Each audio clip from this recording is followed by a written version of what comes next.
कि जो हमारे जूनियर ऑफिसर असिस्टेंट हैं आईटी के, इनकी कैबिनेट ने 300 पोस्टें जो हैं वो क्रिएट की गई हैं।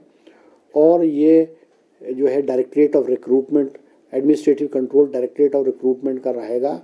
और इनको जो है जॉब ट्रेनी के रूप में जो है लगाया जाएगा। इसके अलावा जो है हमारे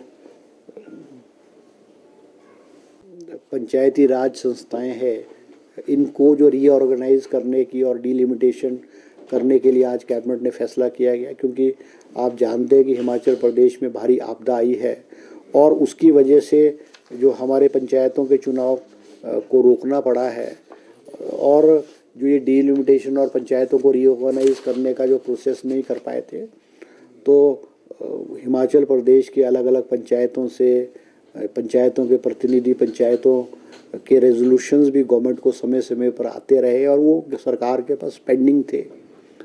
और आज कैबिनेट ने फैसला लिया है कि जो हमारी पंचायतें हैं उनको रीऑर्गेनाइज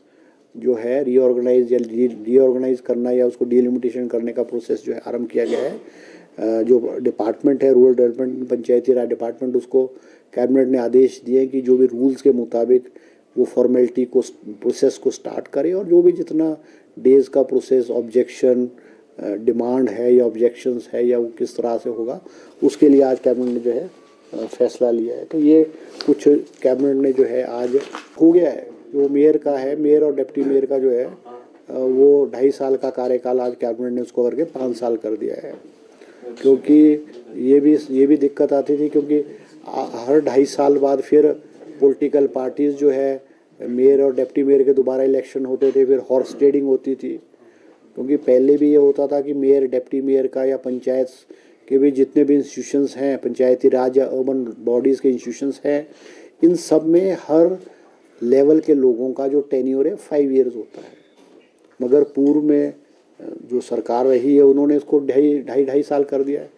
और उससे ये होता था कि जो हमारे बॉडीज़ है, अर्बन बॉडीज़ है, उसमें भी जो है वो हॉर्स ट्रेडिंग और प्रेशर और वो दिक्कत आती। तो आज कैबिनेट ने जो मेयर डिप्टी मेयर इनका जो है फैसला लिया है कि उनका टेन्योर 5 साल का होगा।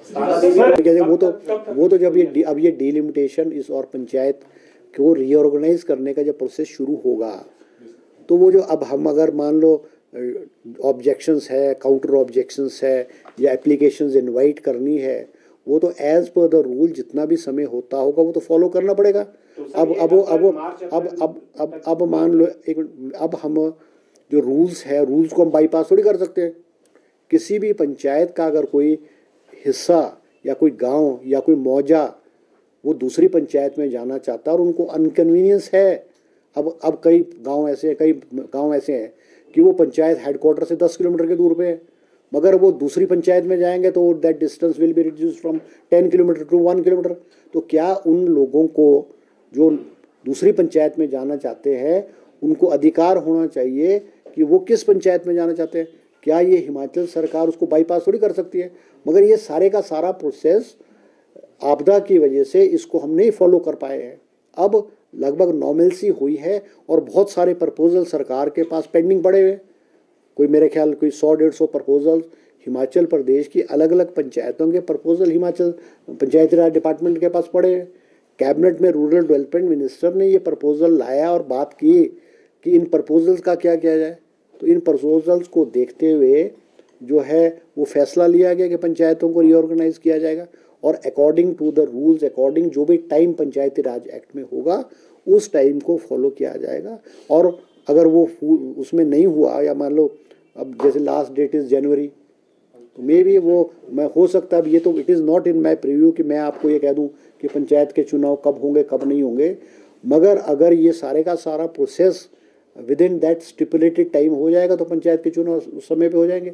और बहुत सारे स्टेटों में, आप हरियाणा है, उत्तराखंड है और से, उसमें भी due to various reasons panchayat के चुनाव जो है डेफर भी हुए हैं।